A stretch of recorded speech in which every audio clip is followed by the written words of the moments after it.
open the browser, shouldn't I? It says in 2 minutes you're going early. Okay, we're live. I think we should be live. No, It according to says my clock. 10:30. It's 10:30. Yeah, according to my clock, we're on time. According to the internet, it's 10:30. Well, there you go. That also means we're on time then. Hi there, everyone. Welcome today. Hi, Ludicrous. Hi there, Ludicrous. Hi there, Real Raven. Hi there, Toxic. Today we're going to talk about where can people of the West run to. Now, this topic was something that I was planning on doing in the not too far future, but Michael Keller was like, no, this is a good idea for today because look at what I have. So I'm going to give the floor to Michael Keller. Go on, mate. Well, hello everyone. Issue is, in February, we in Switzerland will have a referendum about the changes of the anti-racism laws. Keep that in mind. Following a proposal from the Swiss Social Party, of course, the law shall be amended so it no longer only makes it publicly mentioned racism illegal, but also explicitly protects people of color, LGBTQ+, and Muslims from any form of hate speech. With the new law, it shall not only be forbidden to speak, mention, or indicate publicly anything against them or to ignite hate or call for violence against them, as we all could agree to, but it also shall be forbidden to deny someone something due to his/her lifestyle. Like a nightclub that says today is hetero night and not letting gays in, or the famous baker who doesn't want to make a wedding cake with 2 grooms on it. Now, that's a question, though. I'm sorry, I have a question.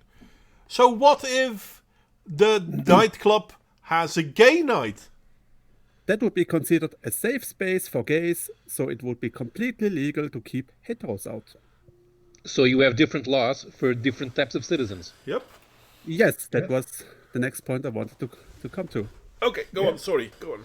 I have a little text here. Feel free to interrupt if needed. So, as mentioned, the changes don't protect older people, whites, males, heterosexuals, disabled, Christians, Buddhists, Jews, or any other group.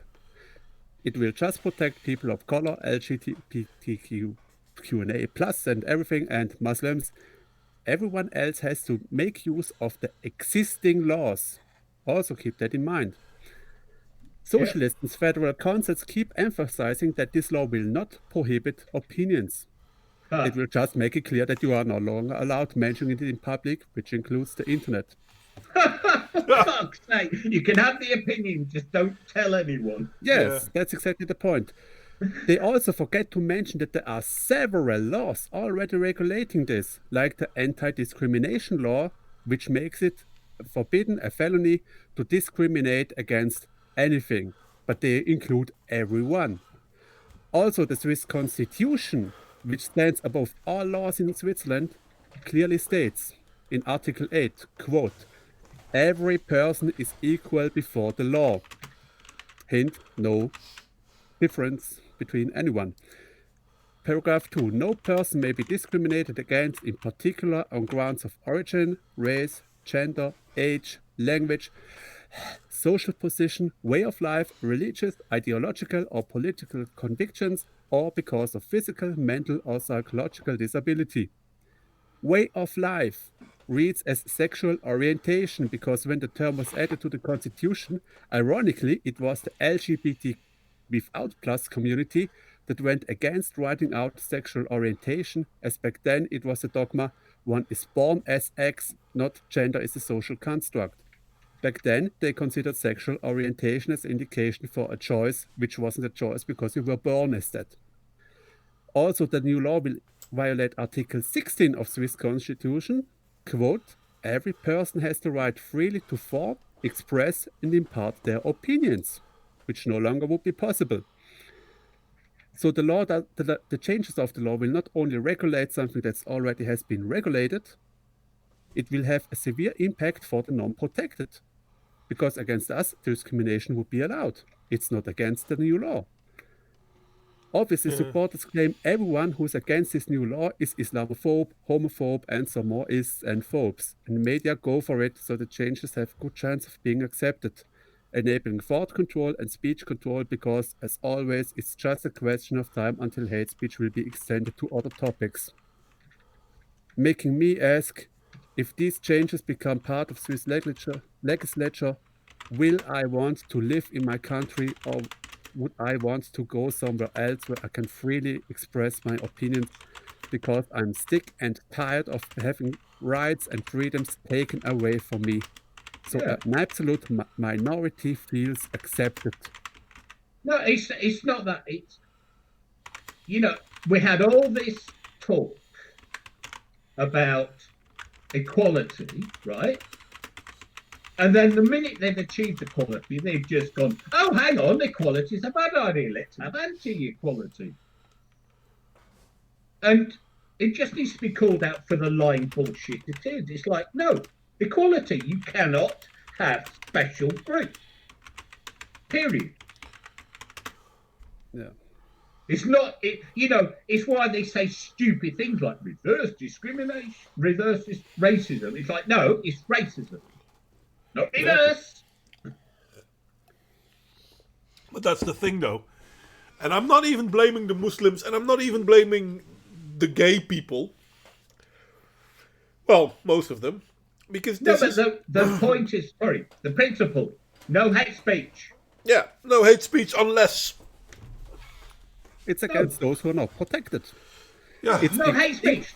Just the concept of hate speech is such bullshit. yeah, of course it is. But the funny Essentially, thing... what they are doing is they want to be inclusive by excluding people. No, they don't want to be inclusive. This is what I'm trying to say. It's a lie. Yeah. Well, when do politicians not lie? No, it's not just politicians. The so-called, Yeah? We're the listening. so-called progressives. Ah, No, but it's kind of funny because, and this is something we are seeing, and it's destroying the Western world. It really is. And if people don't stand up, it seems that our politicians will have sold us all into slavery before we actually do start standing up. But it's beyond stupidity. I know people who are gay who are against LGBTQ. They are against rules making them specific citizens. Yes. I mean, they want to have the same rules as everyone else. as Period. it's stated in the Human Rights Convention. Period. That's how it should be. No one Yeah. should be advantaged or disadvantaged due to his orientation or her orientation, Yeah. and so on. There's no Same rules need. for everyone or no rules at all. That's my Yeah. opinion now. Yeah. There should be no need to mention any group ever. It's just everyone. Yeah, like Just the that one word, anti-discrimination law I everyone. mentioned. It's like the anti-discrimination law I mentioned, which we already have. It's completely neutral, meaning it's to protect everyone. You're not allowed to discriminate against Buddhists, against Portuguese, against John, or anything. Even me. Cool. They must. Even be. you are protected by that law. Except in February, the new law comes through. Then we have an Yeah. issue, because then all these laws have to be amended, and there is no longer a protection for anyone except LGBTQ+, people of color, or Muslims. I can imagine the Jewish Congress will have a shit fit if this happens. Well, they But should then have a it's too shit late. fit before. I hope they have, because they are the only ones who can stop it. Because if you start mentioning something against this, like it happened on me, I commented on it. I was, no risk, no fun, I was commenting and I got a shitstorm on me because I mentioned, hey, shouldn't we protect everyone, not just certain groups? Inclusivity by exclusiveness isn't the way to go. Well, Whoa. the It minute was someone terrible. attacks you for saying that, you say, "Oh, so you don't believe in inequality, then?" Yeah, exactly, that happened. Yeah. And someone mentioned it, and everyone else didn't care anymore what I've said, actually. Because I was an exophobe, an exophist, and Yeah, but that's the thing, though. As soon as you come with anything, you're all kinds of ope and ist. yeah. So we have to take over those words. Yeah, or you know what? Say, you know what? You want to call me this or that? I'm a racist. Sure, mate. I'm a racist. I don't care. Yeah, that's what I said. Take over those words, embrace them, and say, yeah, okay. And what's your argument? Yeah. Well, until February, I could do so because until then, I'd have the laws on my side. But now no It's a more. short time if you think about it. But it's worrying if we see how our societies is being. No, that's not true.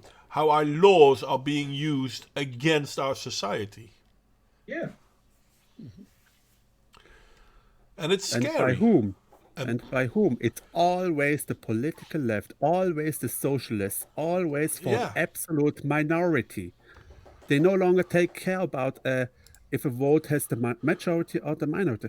For example, we had elections in November.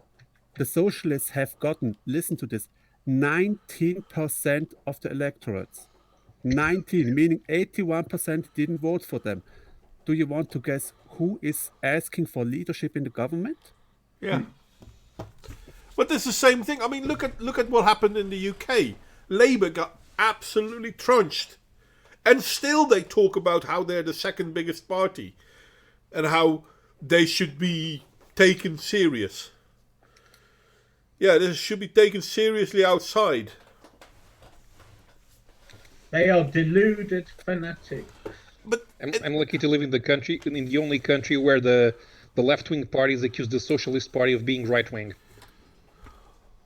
Yeah, but it's fair enough. That is It that wouldn't be is wrong either. so. Because- Socialism as it is authoritarian, and you can view that as right thing. yeah, pretty much.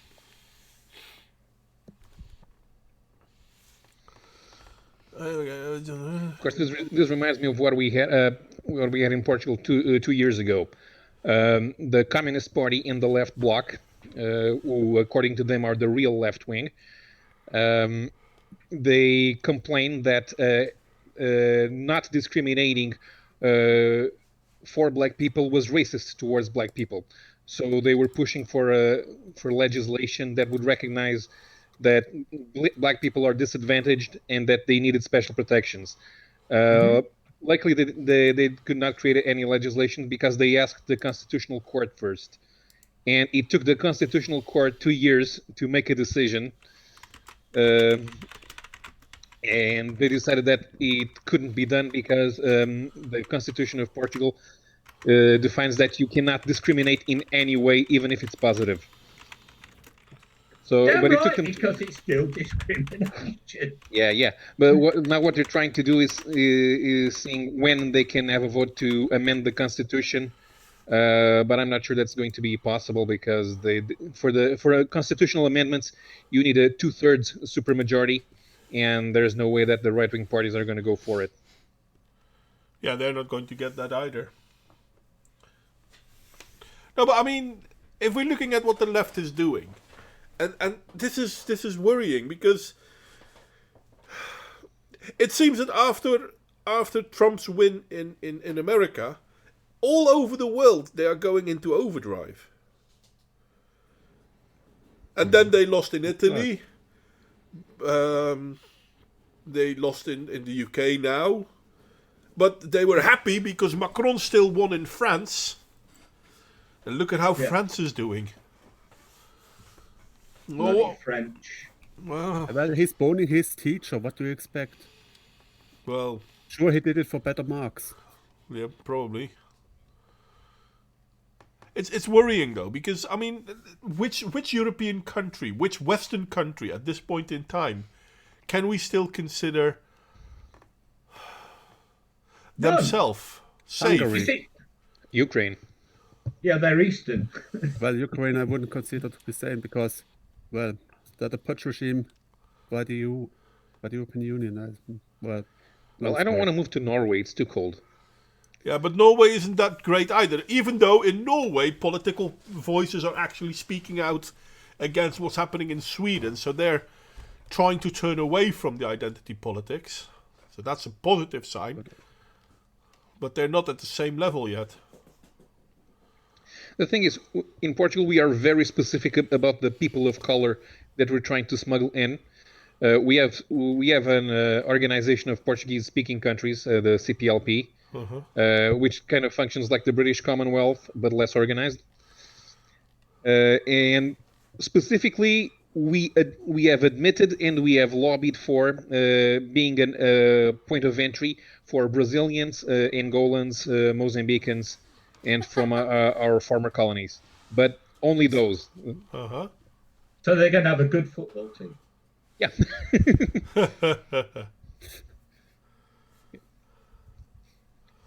but the thing is that for a South American country, Brazil has very large industries, and they export. So even though socially, depending on where you live, it's not the best place to live, economically they're a worthy partner.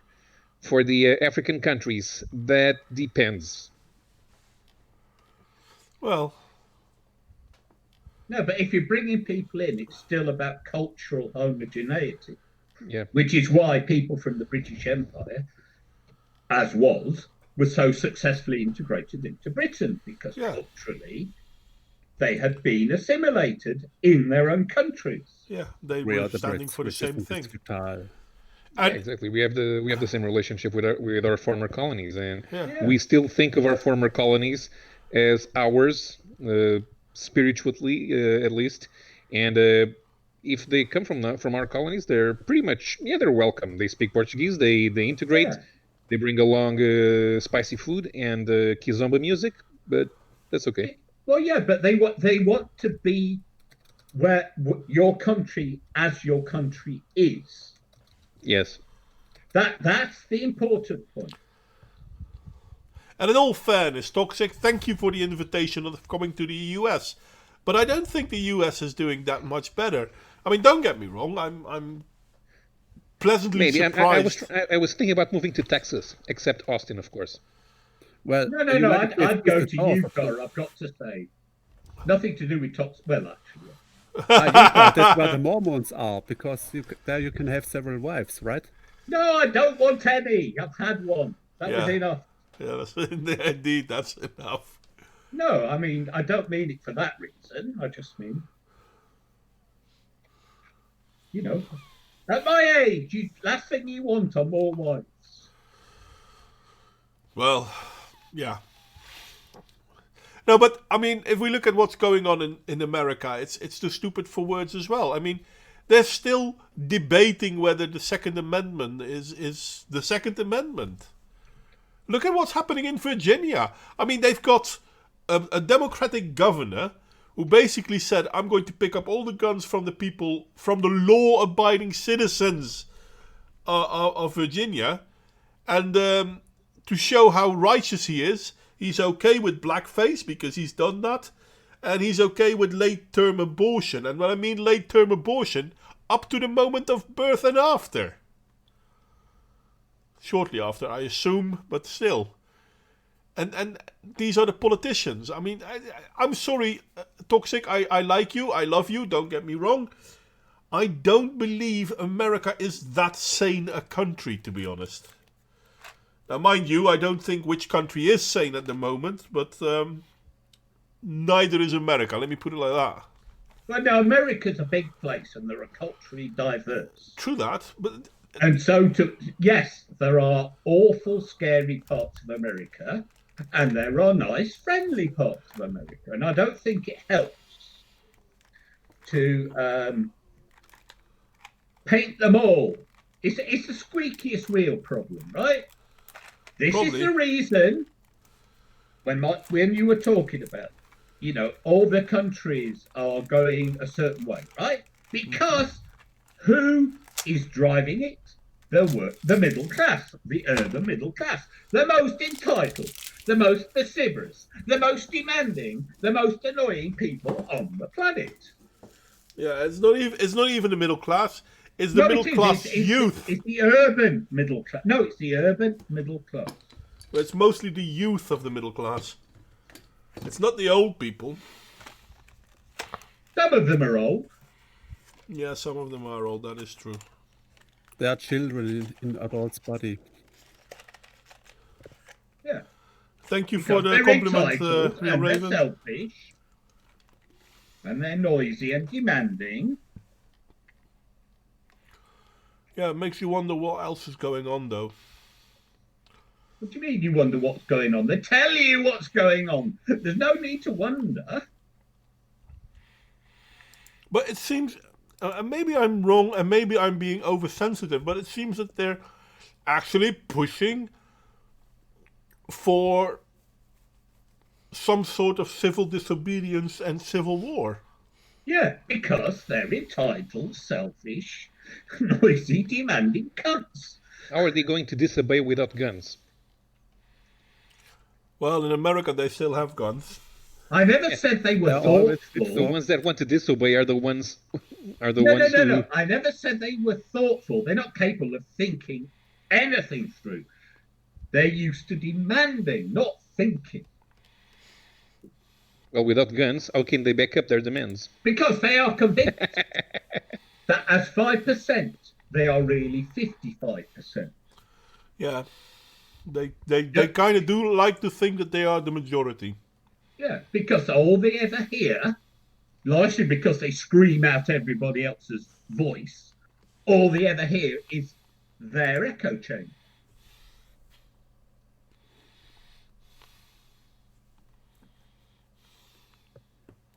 Question is, why are there so few people speaking up against this insanity?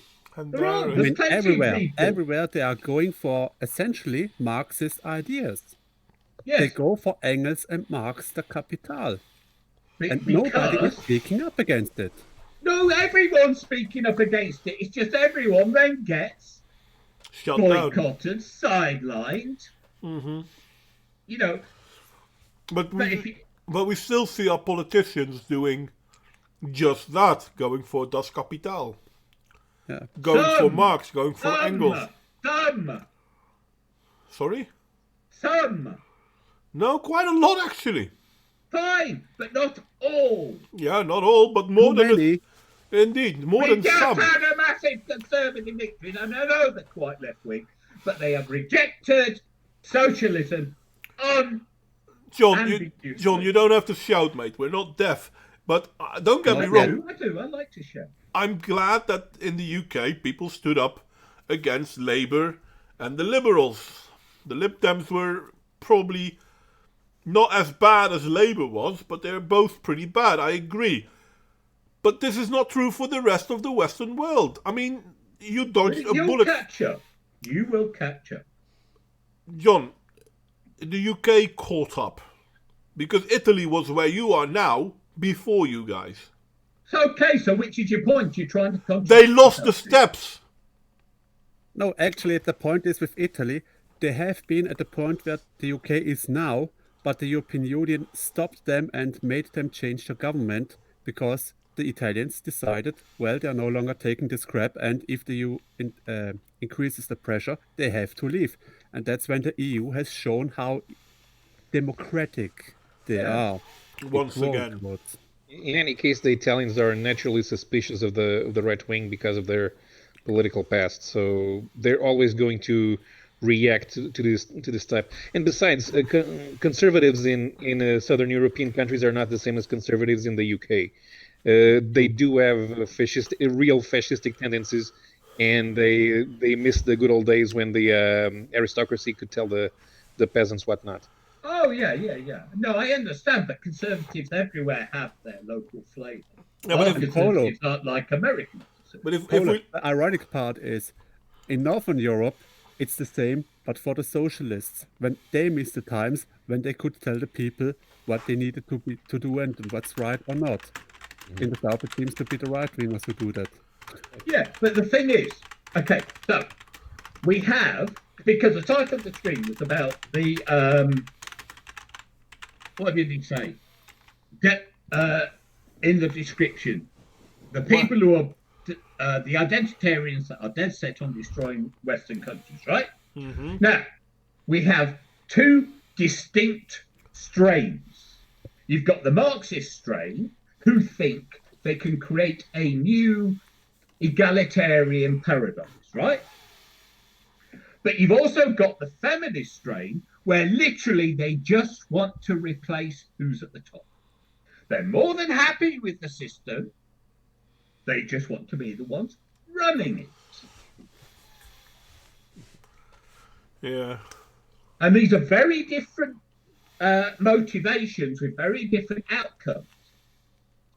But they are muddled together, which is partly explains the utter incoherence of them, because they're trying to do two opposite things at the same time.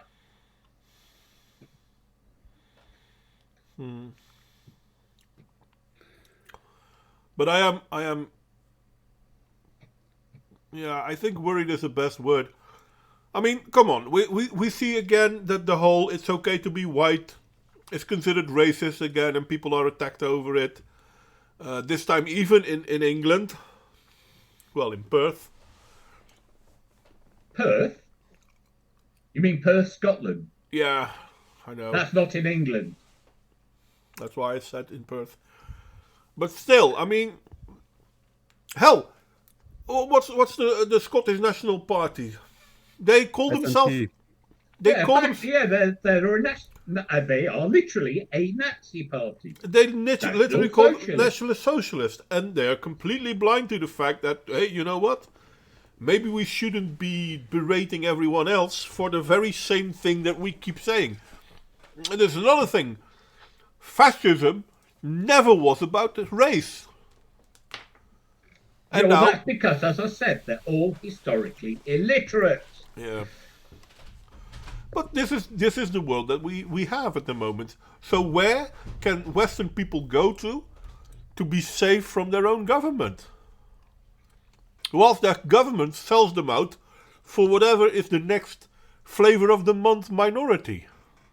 Well, or you could take a leaf out of Britain's book and vote in a non-identitarian government. But you can only do this at certain occasions, like an election, Yeah. like we had in November. Yeah, but if we And look look at what they are the doing now. if we look Yeah, at and how did it go? Well, actually, the right-wingers won. yeah, but Didn't stop the socialists from doing this crap. there you go. That's what I mean.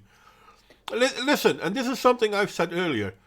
Even if we look in Europe, in European countries, even the parties that are considered to be right-wing often aren't right-wing. They're still left-wing. They're Yeah, well, just a that's little the left. It's a window problem, isn't it? But that's the problem.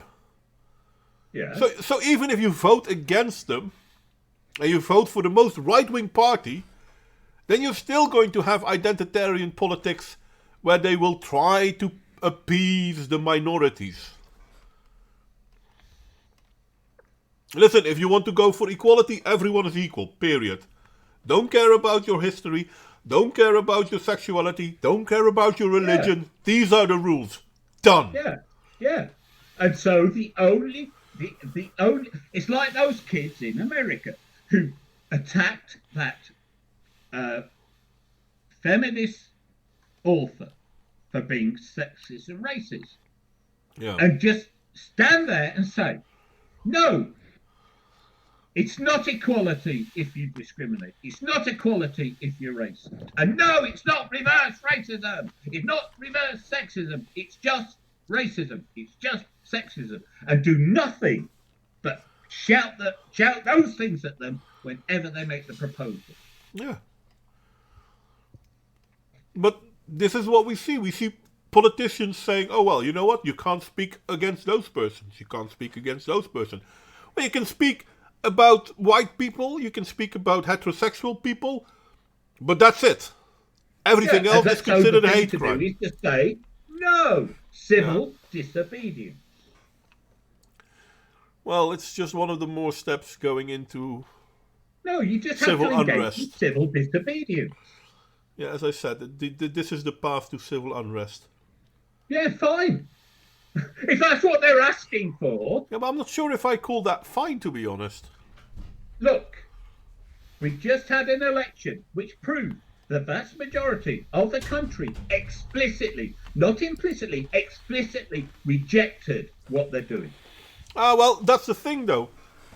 Because England is first around the post, so yeah, they won massively. Thank you. I said we were first, and then you said, no, you're catching up. No, you're... Yes, you did, Modwayne. Yeah, yes, but you did. You said the Italians were they're first, first. and now you say the UK No, are the first. listen and let me finish. They're first around the post is the way that their voting system works.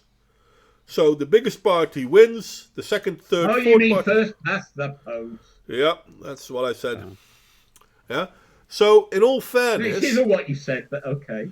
In all fairness, yes, they won the most, but had they had the same system as, for example, the Netherlands or other countries, then Labour would have been bigger.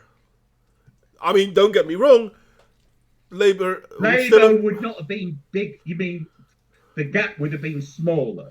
Labour would have been bigger, yes. The Tories would still have... The trouble with bigger is it's ambiguous. It sounds like you're saying Labour would have won. No, I don't say Labour would have won. The Tories... Because bigger than what? You didn't say what they were bigger than they are now. Okay. And Tories would still have won, but not as much. But this is what we see in the Netherlands, where the right wing, and they're not even right wing, because everybody talks about Geert Wilders as if he's a right winger. Dude is as left as the rest of them. He just don't like Muslims or some foreigners, but he's as right wing as the rest of them. He became the second party of the Netherlands. So now we have a government of 4 political parties to prevent him from being in there. We saw the same at the Eerste Kamer votes.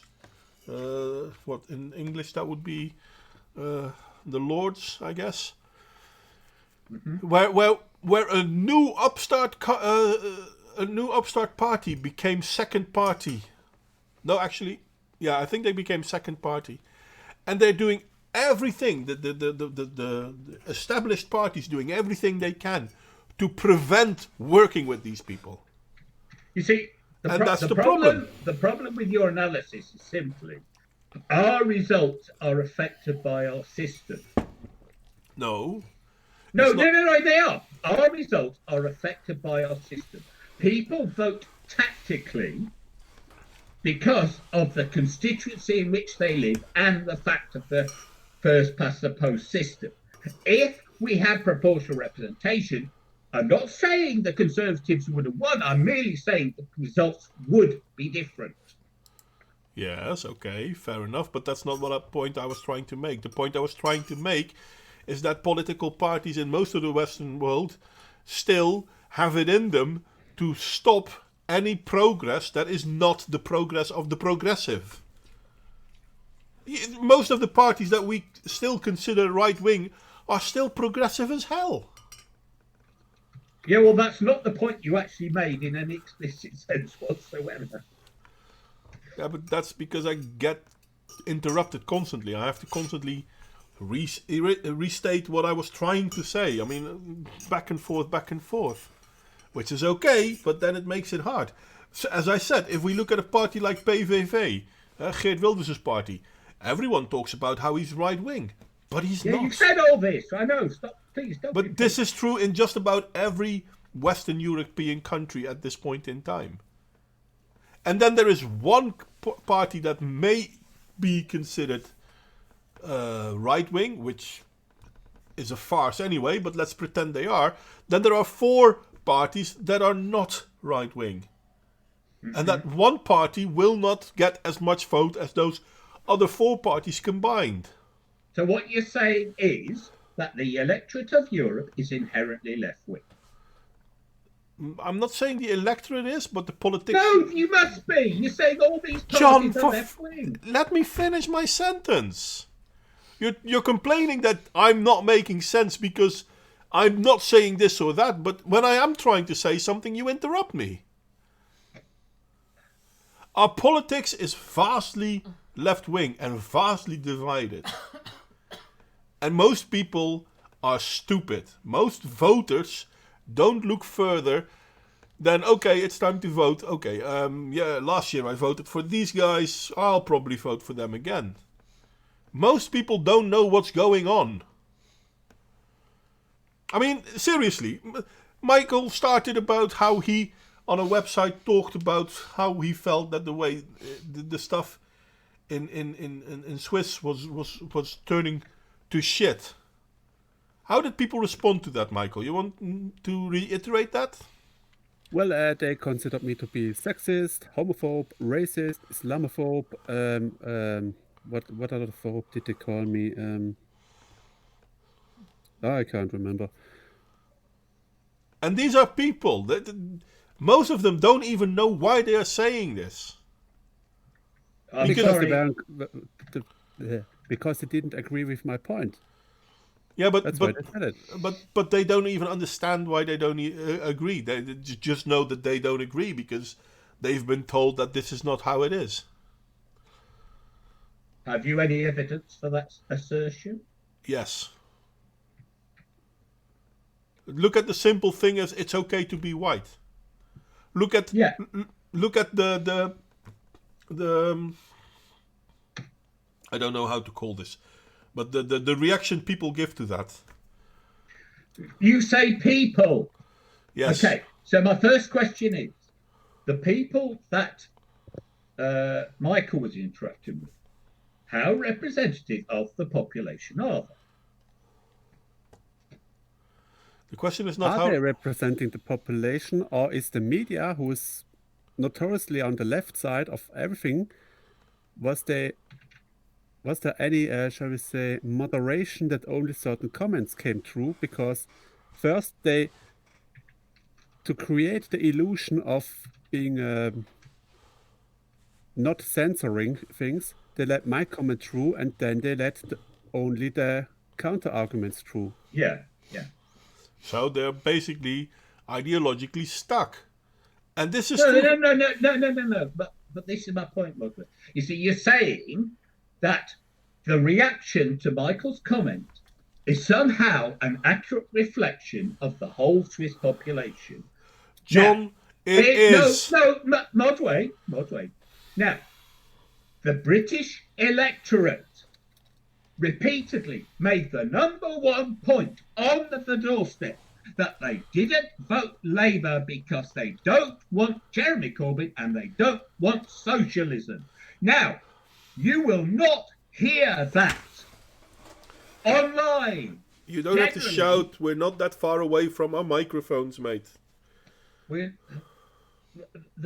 will not hear that generally. So what you hear online is not an accurate reflection of the public. And I do not call the voters stupid.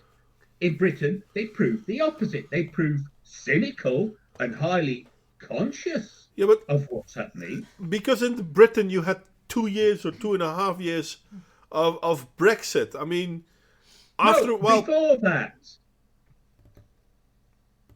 After a while, people will open their eyes, and that's why so many Remainers are now also in favor of Brexit. Because people are recognizing they are being constantly lied to. Yes, but it didn't happen because of Brexit. Brexit happened because that was already the case. Brexit happened because people didn't want to be in Europe and have it for a decade. John, seriously, mate, let other people finish a sentence.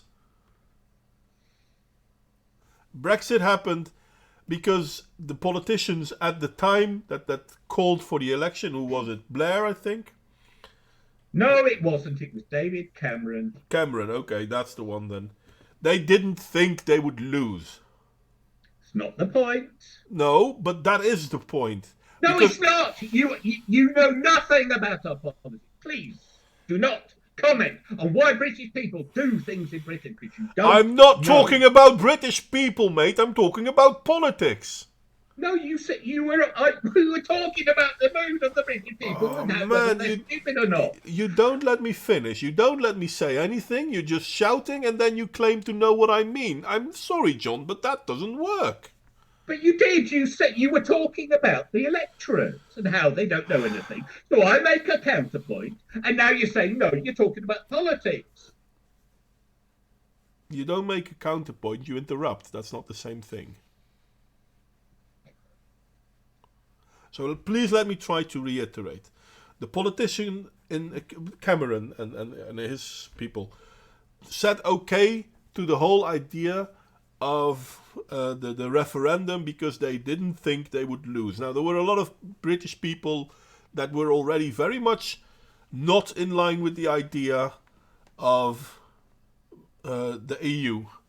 They lost, they never anticipated they would lose, and then they dragged on, and that made them lose face even more. So more people in the UK are aware of what's going on.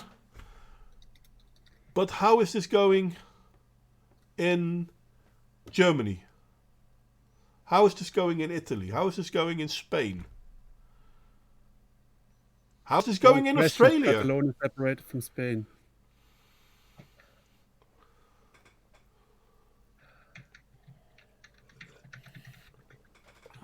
You keep changing the subject, Modway. You No. say something, I try and address it, and then you say something completely different. John, I'm trying to make a point that goes beyond just what happened in the Brexit area. I'm talking about... You're not making any coherent point at all. No, I'm sorry that you feel that way, John. I disagree. The idea that we are now going to see so much things better because that Boris won. You know what? I hope for the UK that this is the case, but there is no reason to believe that this is the case. Who made that argument? Who suggested that? But my argument is that we as a people are no longer safe because of our politicians. No, but hang on. You can't argue against a strawman. Who said that? Who said what? What you just said about how things will be better. But that's more or less your argument. No, it's not. I never said anything along those lines. John, do you think that the way things are going in the UK is in any way reflectant on the rest of Europe? Sorry. First, Renovatio. Modway is right about Cameron's arrogance. That wasn't the point. The point was the sentiment amongst the population. But that is what he said. He said voters are stupid, and that he ascribed the sentiment change in Britain to the post-referendum events. And I'm saying he doesn't know about the general mood in Britain and the general political awareness, and how the reason the politicians got it wrong was because they didn't understand that people were against the European Union and have been for a long time. The problem is in the Western world at this point in time that our politicians don't do as our people want them to do. Yeah, I know. Not arguing. Okay, so let me interject because I think we're deterring from the topic of the stream a little too far. On this basis that politicians don't do what the people actually would want them to do. So what can we people do against it except civil war? Where can we go if there is a place where we can flee to?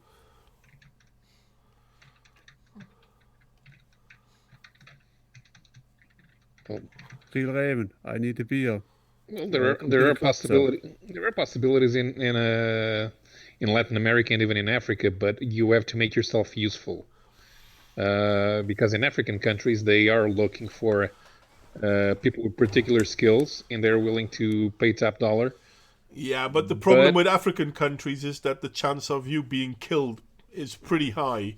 I mean, let's look at what happened in Zimbabwe. Let's look at what is happening at this point in time in South Africa. I'm not sure if it's a good place to go for white Europeans. Yeah, we've had a case of a few Portuguese businessmen disappearing in Mozambique over the last few years. There you go. So I seriously don't think that Africa is a good way to go for Europeans. Hell, we have he's a Dutch guy. He used to run Philips.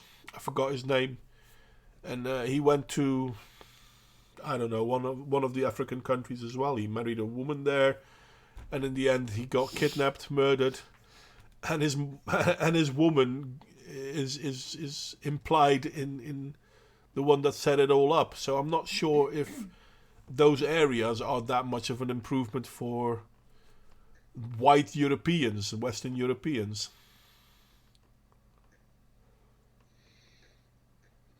Right. Because even in the big cities, there's not that much not much safety. Yeah. Now in Angola right now is actually a bit secure, but here's the thing. My cousin was in Angola for a few years, and she was invited to go, and they paid her well. And the thing there are several hoops that you have to jump to. You're not allowed to immigrate to Angola without 5,000 euros in your bank account. You have to be paid in dollars. You're not allowed to bring the Angolan kwanza, their currency, outside of the country. And if you're a businessman there, if you're a foreign businessman trying to invest there, you invest 100% of the capital. You are forced to take on a 50% partner, and you have to reinvest what you make there back into the company in Angola. That seems like a bad deal. Yeah. Well, if you're planning on living there for the rest of your life, it works out. But if they don't want fly by night operations, they don't want people going there for 5 years and taking money away. I can understand it for some degree, but still, if Angolan people who travel everywhere would be handled the same way, they would go out and speak out against it because discrimination and so on.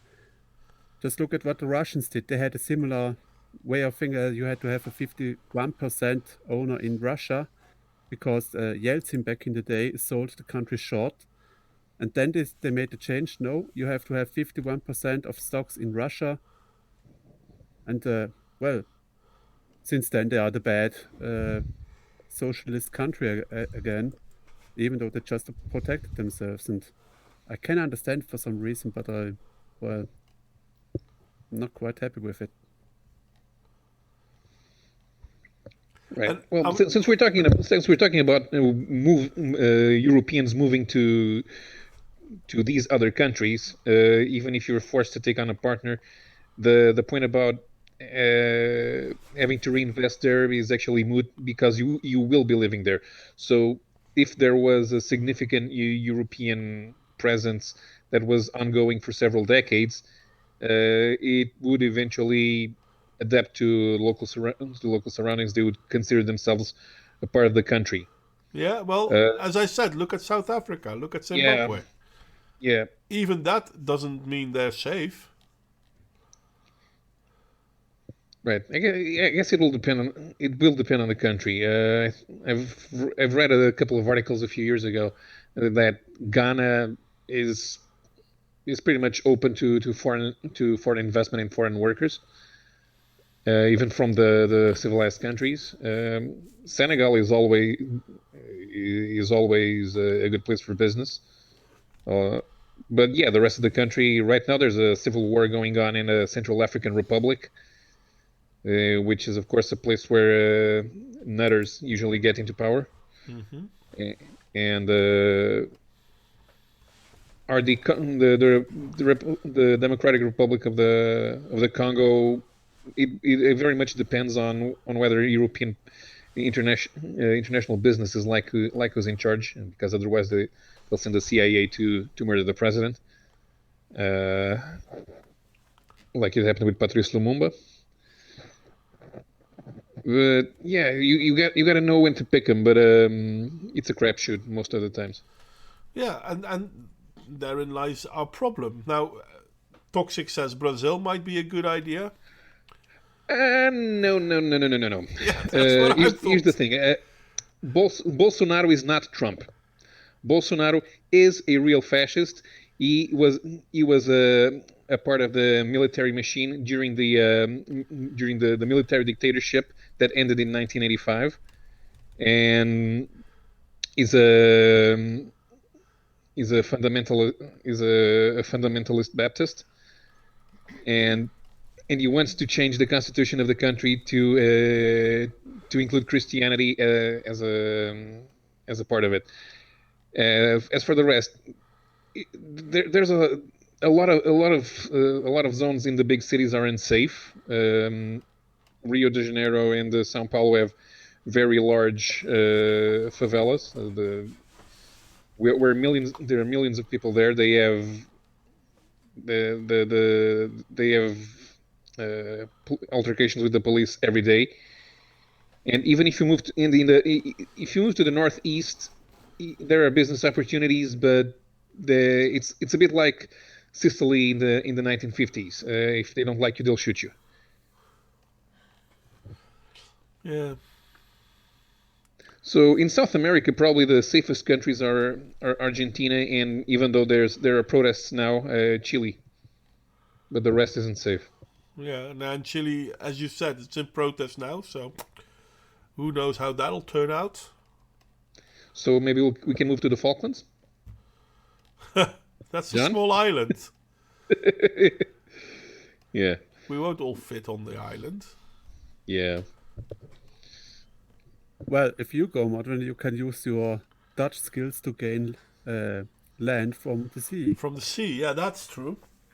Well, it depends. I mean, I don't know how deep the sea is around the islands. You know, there are places in Brazil where they celebrate Oktoberfest. They have towns that are very much German. Yeah, because the Nazis fled there. No, it was before the Nazis. Actually, Toxic Threat said something that is unfortunately pretty accurate. The whole of Europe could go to America.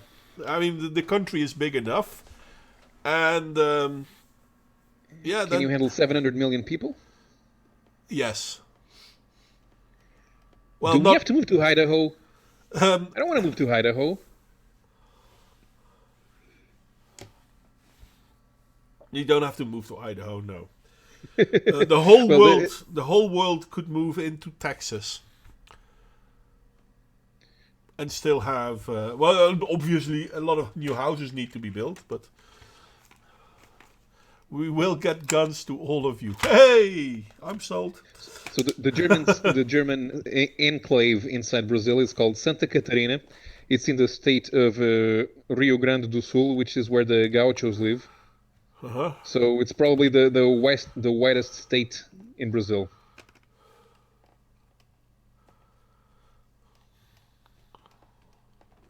But what can we do to prevent the exodus? Because it seems that it's not nice when people say, well, you know, diversity is our strength, even though no one can say why. And you're not allowed to talk about ethnicities, because if you talk about ethnicities, you're a racist. Well, fair enough, I can live with that.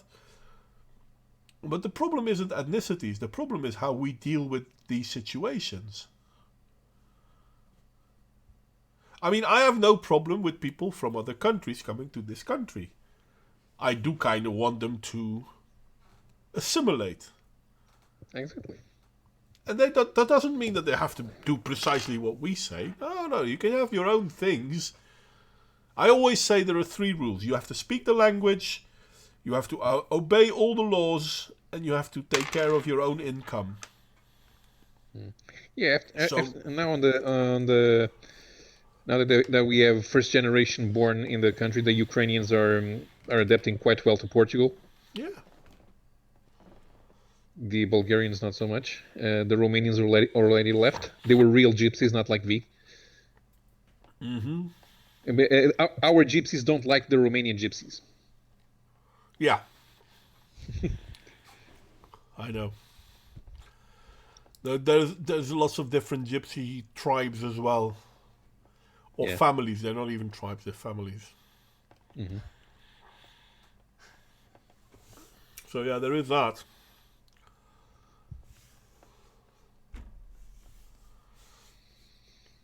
So yeah, in order to stay, here's the thing.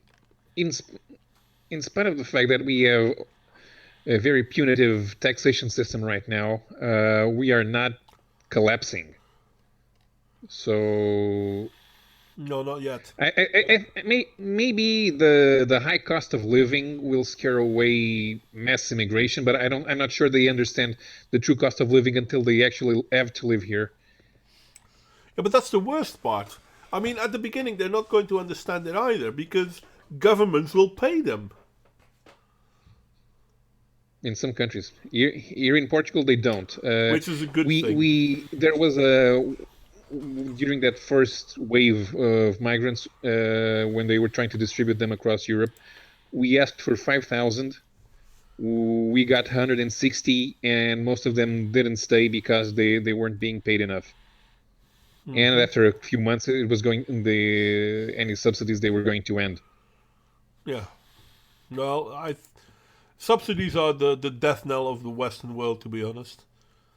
I mean, mm-hmm. we're too much of a welfare state, and you can't be a welfare state and an open border state. Right. Yeah. The forecast for next year's country's budget, for the state's budget, is that 35% of the gross national product will be generated by the state. So, yeah, it's very much one third of the economy having to be dependent on the state is too much. Yeah.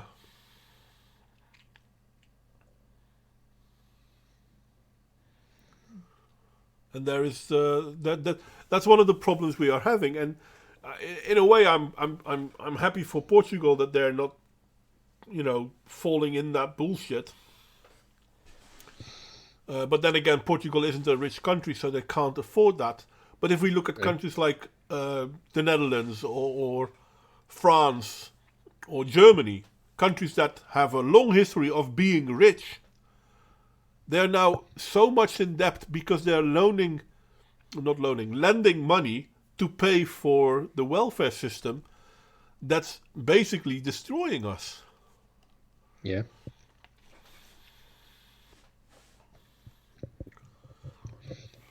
But I don't know if that's how long that will be sustainable. There's bound to have to be a budgetary crisis, and the right wing in Germany is going to have to take advantage of that. Mm-hmm. The real right wing, not the Christian Democrats. Mm-hmm. No, that's what I fear, because we do see a re-emergence of fascist ideology. Yeah. And it's not like we have actual libertarian political parties in Europe. No. None of the political parties are designed to handle libertarianism as their own bread and butter. Mm-hmm. And the one few parties in Europe that do try to be more balanced. For example, if we look at Germany, Alternative for Deutschland, they're getting blocked and they're being told they're Nazis and blah blah blah blah blah. They're not that extreme. They're simply not that extreme. But they're already being attacked, and what will happen is that as soon as a more extreme person will come up, he might get a big following pretty fast. Right, and if the actual Nazis can use it as a backdoor into power, mm-hmm. Because if the normal parties don't want to work with them, that's what's going to happen, and then they can be populist all they want. Yeah, and if the situation ends up being bad, they are going to win an election. Even the young people who are supposedly woke. It's even in Germany, I believe there's a high percentage of youth unemployment. Mm-hmm. They don't have the stats in youth unemployment in Germany. Let's see now. I think it's about 10% at the moment. Okay, so it's mostly not that high. People from lower social classes. Okay. That's for. Yeah, and then there you go. It's the lower social classes that are most affected by by mass immigration, because they're the ones with the least formal education, and they can't compete with the lower wages. And yeah, if we look at the destabilization of France, and I know that John is happy that Boris Johnson and the Tories had such a big win, and in all fairness, I share his point on that. But I'm curious at how it will develop, because hell, Boris Johnson, it was just known that he would won, and people were already protesting on the streets in London. Yeah, the That's Russians also hacked the election. because that is that the left, they are good in protesting, but not in understanding democracy. Instead of going to vote, they prepared the protests. That's what's happening in Switzerland all the time. Yeah, But as for the developments, man, I cannot speak anymore. The developments, now got it. I think as soon as the Brexit happened, there will be a cascade starting throughout the European Union. Countries will go out because Britain has shown it's possible, and then we are gonna have to have a civil war because France essentially is already at a state of civil war. they with are in the a civil war. on air since 11 years. The Yellow Vests, they have protests against everything. It's going to be ugly, and the chat already mentioned something I wanted to ask too. What about prepping? Being a prepper, preparing for the worst. Because we have now established there are not many places where we people could go to. So what about in preparing? Yeah, but preparing for what? Civil war, unrest, power outages, If we look no at more food supplies because trucks run with diesel. Diesel is toxic because yeah, of carbon dioxide. that would be a good one. Yeah, it's a serious problem though. Well, I fear you might be correct, Toxic, that civil war may be going to happen. But as said earlier, if we look at France, I'm sorry, but we can pretty much call that a civil war. Let's be honest. I mean, the Yellow Vests have been busy for more than a year now. Okay, so they haven't shot back, but we're And no now longer. we have the protests by the labor unions. Yeah, and we're no longer talking about merely protesting. This is the prelude to a violent civil war. But Yeah, they mentioned 600 kilometers of traffic lines in order to get to Paris the other day. yeah, So yeah, basically the country stopped. And when the country stopped, they lose millions of euros in labor that is not being turned into profit. People don't get to work. People don't produce goods. They don't dispatch goods. They can't buy things. yeah, So if there's a situation in that if the trucker unions or the longshoremen decide that they're going to go into a long strike, the supermarkets are going to turn into Venezuela, and that'll take about a week. yeah, yeah, We've had some trucker strikes because of fuel prices in Portugal in the last few years. Not every year, but once every 2 or 3 years. And we've had the truckers stopped for 2 weeks, and the state requisitioned the army to transport fuel because the gas stations they had run out. yeah. It's maybe we're scaring ourselves. Maybe we're just pushing ourselves in a frenzy. I don't know, but the way things are because going. because it seems that it's the politicians that are not willing to engage in a civilized discourse. It's not it's not the population. It's the politicians who are unwilling to enter into a conversation and to address the real issues that are concerning the population. And if the elected officials are not willing to talk to the people who elect them, they have to be forcibly evicted. Yeah. But yeah, as I said, this is what I was talking about earlier. If we look at how politics are being run in most European countries, that's not going to be easy. Yeah, the European Union provided an extra layer of power that insulates the political class. Yeah. But if it was an intermediate layer, it would be more bureaucracy. But since it's a top layer, it just makes the leaders a lot more difficult to reach in any condition, and is creating a new aristocratic class. It makes you wonder, or at least it makes me wonder.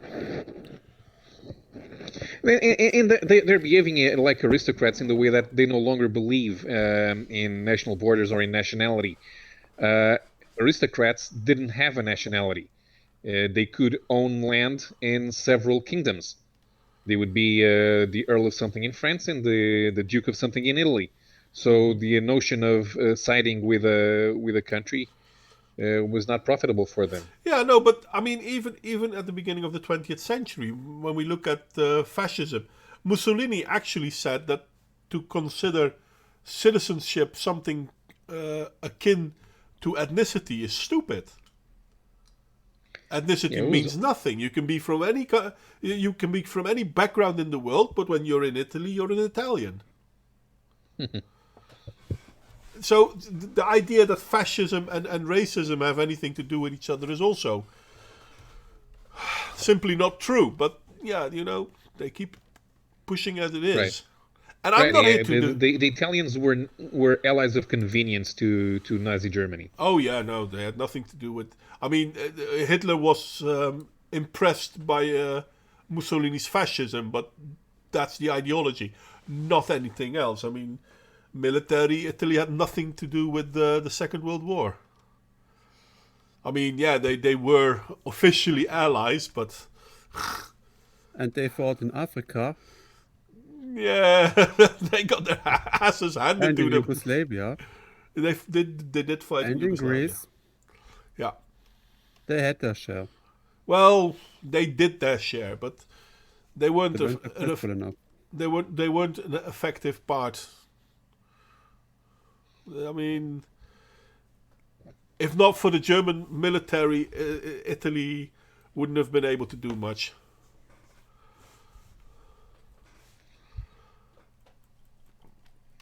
The fact that they joined with, I mean, don't get me wrong, I'm not here to defend fascism. I'm not here to defend Mussolini. I'm merely here to laugh at them because in the Second World War, they were part of it, but yeah, the type of fascism that we had in Portugal was based on Luddite principles. It was not good for the state that the population had education or access to technology. And even though we were probably the last country in Western Europe to make fourth grade schooling mandatory, I believe that happened in the 1900s already. Mm-hmm. But even so, my grandma, she was born in 1922. She lived in the countryside. And if you did not send your 6-year-old daughter to school, nobody was gonna say anything about it. And of course, it was practically impossible for my parents to go beyond a high school education. And even then, because my dad came from the countryside as well, he had to be sent away to go beyond 4th grade. Yeah. So access to an education was what held the the regime in place for a long time, and if it hadn't been for international pressure during the colonial war, it would it wouldn't have fallen because it was it was pretty much safe, stable, so it wouldn't have fallen. And Ludicrous, I am perfectly all right with insulting Captain Bertarelli. In all fairness, I probably have as much Italian blood in me as that actor did. But I didn't like when they replaced the actor who played Captain Bertorelli in Allo Allo. yeah, that was a shame, really. The second guy did not have the personality of the first. No, but the first one did play it pretty well, and it's kind of funny because if we look at the Italian attitude in the Second World War, they had nothing to do in the Second World War, and don't get me wrong, not that they didn't do anything, but they simply didn't belong there. Ideologically, they weren't in line with the Germans. Militarily, they weren't in line with anyone. It's almost like the big boys were playing, and a toddler came along and wanted to join. And I am half Italian, so I'm talking about my own heritage. I know, but still. Italy's conquest before World War II, they were mainly to bring back the Roman Empire, which was always Mussolini's dream, Yeah. and the places that they recolonized, like establishing a further military presence in Libya, and going after Albania, and finally Ethiopia, which was a country that hadn't been colonized. So it was the kind of stuff that it was not bound to attract much international attention. No. Nobody really cared about Albania, Nope. and even today they don't. Yep.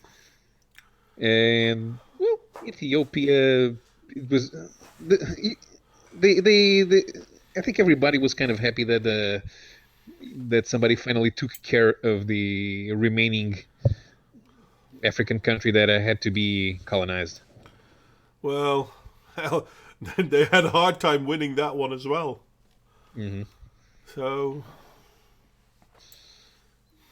yeah, but it's. I mean, the first thing people say, "Oh, you're a fascist, you're a Nazi, blah blah blah," but 9 out of 10 times, we're not even talking about religious or how do you call it? Well, anything really. We're not talking about how those countries were good or bad. We're not talking about what those countries could have done better. Yet the story seems to be like, oh yeah, but you have to be in favor of this, you have to be in favor of that. Nobody cared. And if we look at Europe now, I mean, the idea of hate speech laws, the idea of how do you call them? Religious rules, not religious. It's blasphemy laws. I mean, most European countries were steering away from these things, and now we've got them back. Yeah. It's I don't understand. And there's nothing we seem to be able to do about it. And that worries me. Yeah, the majority of the population are not interested in going into politics, which is normal because you have to be either crazy or a criminal to want to be a politician. Yeah. I I guess I'm crazy. we then. are we are not getting into contact with them.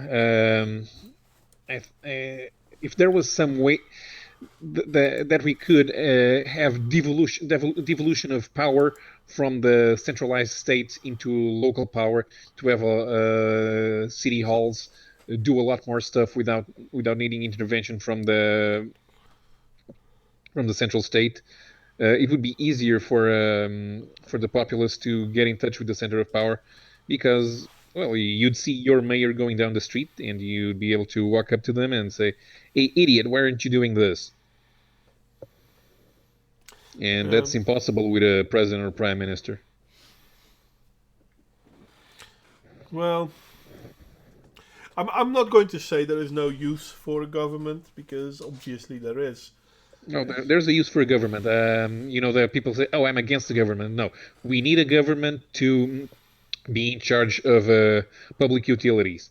What we don't need is parliaments, which would force all the citizens to vote in every law. So if we have new laws for a vote every day, we have to go vote every day, which most people would not like the idea, because it's something else that they would have to do.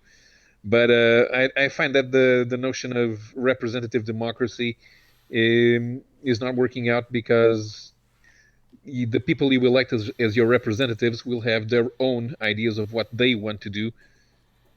And then there's the matter of quality. If we were electing a representative because they were a qualitative vote, but they're not. In a parliament with, let's say, 200 seats, and the winning party has a majority of 110. You think all of those 110 are intelligent people who have a say on how they're handling their specific pieces of legislation? No. There's 5 or 10 who are in charge, and the other 100 are there just to nod their heads and vote wherever their leaders want them to vote. So Yeah. it's not a qualitative vote. They're not doing anything there except spending my money. Yeah.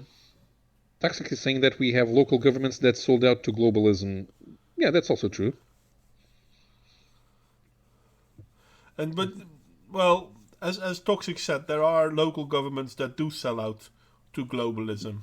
But I think that local governments are easier to control. If they were not so dependent on central state in terms of budget, it would be easier to pick candidates, because they would be living in your there would be people that lived in your city.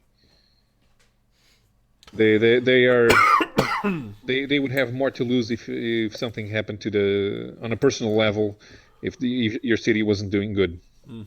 Yeah, that makes sense.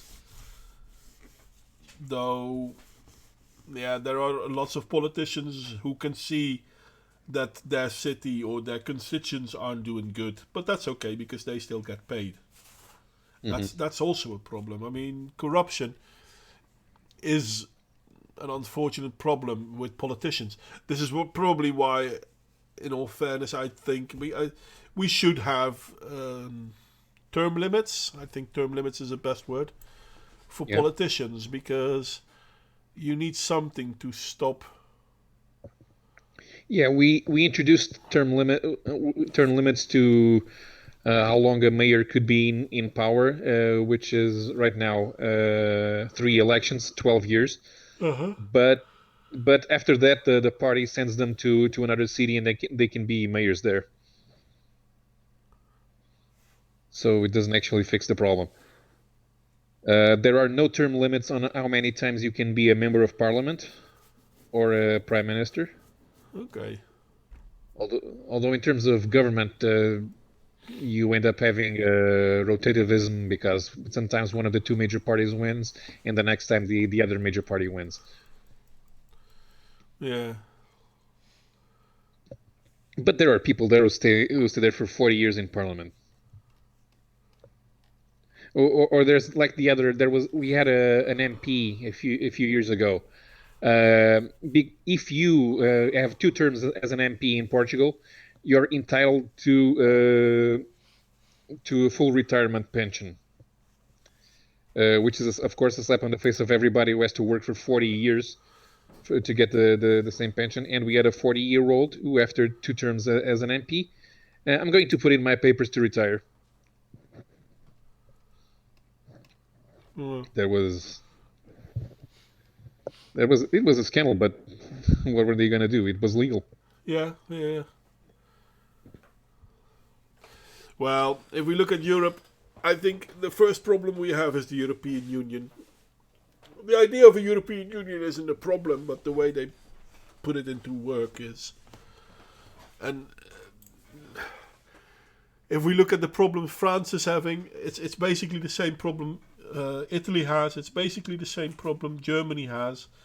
even though in France it has escalated more. Yeah. I'm surprised that, for example, if we look at Spain, I'm surprised that there are people in Spain who are still so much in favor of left-wing policies. Well, I'd say that in the southern countries, the notion is that without the European Union distributing money to the southern countries, the society would regress, and we would go back to being agrarian countries without any sort of industry, and there would be famine, and everything would have to be imported and expensive. So I don't know what to do to convince people that it's not exactly the case. Also, don't forget that Spain had Franco, so they're also impregnated with the thought that this was right wing, and that's why they avoid it. Yeah. In Portugal, every political party has a left-wing name. So we have a socialist and a communist party, but they're not identical in any way. Especially because the Socialist Party was funded in the 1970s by the CIA. Yeah, I'm not So surprised. so they're actually social democrats. Now we have a social democratic party, but they're not social democrats. They are economically liberal in the European sense, and socially conservative in that. Well, we kind of don't. Well, now we have to like gays, right? That's how they're conservative. And then we have the social democratic center, who are the Christian Democrats, who right now are pretty much useless because the thing is their leader for the past 20 years was a closeted homosexual. But of course he was. That's why he was in the Christian Democrats. But he was very famous before he became a politician in the gay clubs, where he acted. He portrayed his stage name was Catherine Deneuve. So. So basically, now And he did all these years. Yeah. Well, one has to respect that. With that background, and to hide. Yeah, the Christian Democrats, yeah. This takes a lot. Yeah. But he's not hiding. Everybody knew it was an open secret. It was like if he one day came out and said, "Hi, I'm gay." Yeah, we knew. Shut up. Yeah, who Go cares? back inside. But I mean, we should go back to that. Yeah, I'm gay. Yeah, so what? I don't care. Why should I care? Right. This is the whole thing. I mean, when I made a video about the ISIS thing, for example, ISIS Bright things, and I tried to make the point that this is not because of Islam, or rather, this is not because of Muslims. It is because of Islam, but it's not because of Muslims. But when you speak out against something, then automatically you're against Muslims. But who's saying that? No, we want to save Muslims from Islam. Yeah, true. If you talk about people being equal, yeah, but you don't understand how they are oppressed. Yeah, but we want to get them out of that oppression. You don't create special rules for someone to get them out of oppression. Creating those special rules basically says, see, that's why they're oppressed. We need to make this rule, otherwise these people are worthless. And that's not how it works. It only makes the situation worse. So when Michael talked about, send me the story about how they're going to, how do you call that? I can't find the word. Make rules that you're not allowed to speak negative about this group and that group. Hate speech laws. Yeah, the hate speech laws. Basically what you're saying is, these people are little children. And need of special protection, inclusiveness by exclusivity. You need rules for a special kind of people, which excludes all the others. Which, as you said, makes it impossible to have the same rule set for everyone because they have special needs. Yeah, Yeah, and we know what special needs means. right. Yeah. It means that they're basically Retarded. not. They're retarded. They're not adults. Let me put it like that. They're not adults. They're not responsible. They can't be held responsible, and no one can take them serious. But if that's your point of view, then it's not me who's the bigot, the racist, the homophobe. And you can't say stuff like that. Because as soon as you point it out, that means that, you see, no, that's hate speech. Yeah, but I consider these people human. I consider them equal. They are the ones that consider them less. If your rule is going to tell me that, okay, you know what, these are the rules for everyone, and this is what you can't say about that specific group, then you're making that specific group different. This reminds me of a tweet that was popular a couple of years ago. Some crazy-haired SJW was saying, "Dude, don't speak for black people," and again, Bernie's record is completely insignificant. And the guy answered, "But I'm black, so, you know," and the SJW answered, "Sorry, your syntax in that tweet implied otherwise." Yeah. So in order to appear woke, she basically said the other guy, "Oh, I thought you were supposed to speak like a stupid person." Yeah. Yeah. Bigotry of low expectation. Well, no, you can't deal with that because you're gay. Gay people can't be smart. No, you can't handle being insulted because you're a Muslim, and Muslims. Well, yeah, I mean, if someone says something negative about a Muslim, then obviously you must be offended. Why? Now, I'm sure that it's true for some people, don't get me wrong. But the idea that all black people think in a certain way, all Muslims thinking in a certain way, all LGBTQ think in a certain way, it's beyond stupidity, really. I mean, how can we take shit like that serious? But we have to, because it's destroying our basic life. Mm-hmm.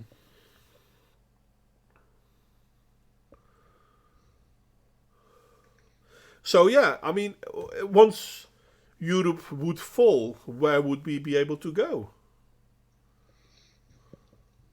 I think the answer is nowhere.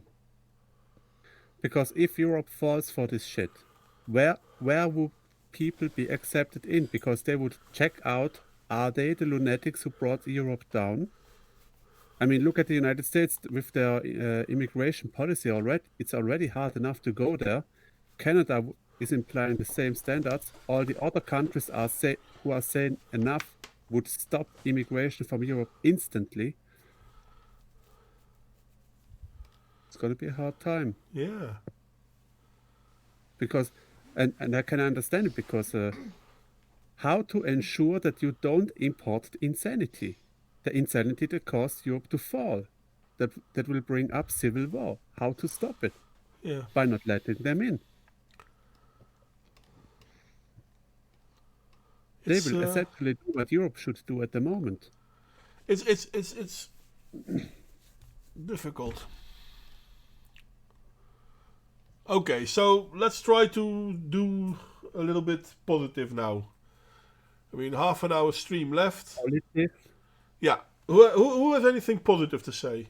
A positive with S. Positive. Well, I still think that there are places specifically that we can look into, and I still maintain that a European presence in an African country would be enough to push it in the right direction. South America is possible to turn into a more civilized state. But okay, maybe. Okay, we all go to Idaho. Maybe we all go to Idaho. Farm potatoes. Utah, Toxic. Toxic, do you have enough rooms for us to come and crash for a while? How brilliant would that be? We'll bring soccer. We'll bring soccer. Well, Okay, Paul will not be letting And real beer.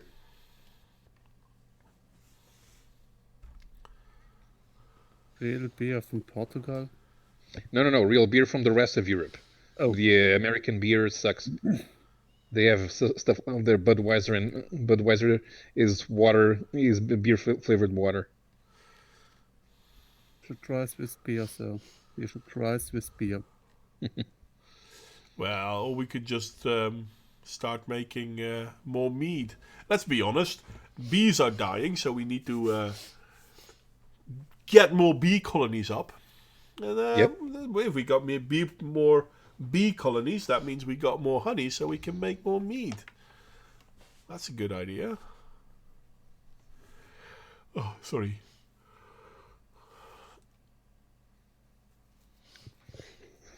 Well, apparently Toxic isn't with us anymore, or she is scared to answer because she probably doesn't have enough rooms for all of us.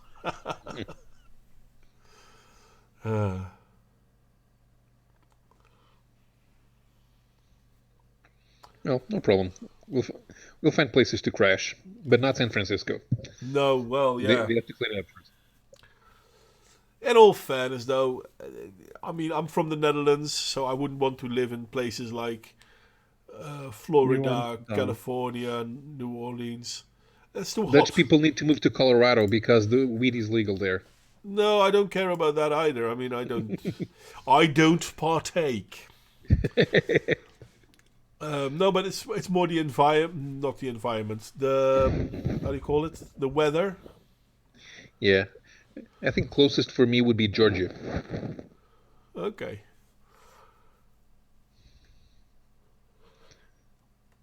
I don't know what would be closest for me. Let me see. I've got a world map here. So no, I would have to go to Canada. Jesus. That would be Where close. where don't they like to maple do? syrup. I'm sorry, Michael. What did you say? Maple syrup. Well, yeah, there is that. I can pitch Great my tent in your degrees. fields. Just bring welly boots. All right. That's all right. Oh, hoy. Sorry. Yawning. But careful if you move to Raven. He has chickens and other animals. They might climb on you. Nah, that's all right. Fresh food. Nah. The Chinese won't let you in. Yeah. Well, we've said more or less anything that we wanted to say, right? Does anyone have anything to say yet? Nah, I'm cool. I'm cool. John? John's been out of it for a while. He's been muted for a while. Well, he muted himself. So Right. probably he went to the toilet or something. I don't know. Well, he offered a beer some minutes ago. Well, in that case, I would like to thank everyone for joining us. Thank you, Michael, Paolo, and John on stream. And thank you, Real Raven, Renovatio, Ludicrous, all of you. I'm always Toxic. Toxic, and William was here for a while. Not sure if And he's Nick's still radio was. Nick Nick's was radio here. for a while. Yeah. Richard Meyer too. Yeah, Richard. See, that's the thing. I'm crap with names, and then I have to go look them up again. I'm not sure if they're still here, but if they are, thank you all for coming. And I like to wish you a good evening, and I hope to see you all come Saturday. Not quite sure what we'll be talking about then, but it'll probably be something. Anyone else want to say anything before we hang up? Yep. Jonathan at the shop good getting night. more Red Bull.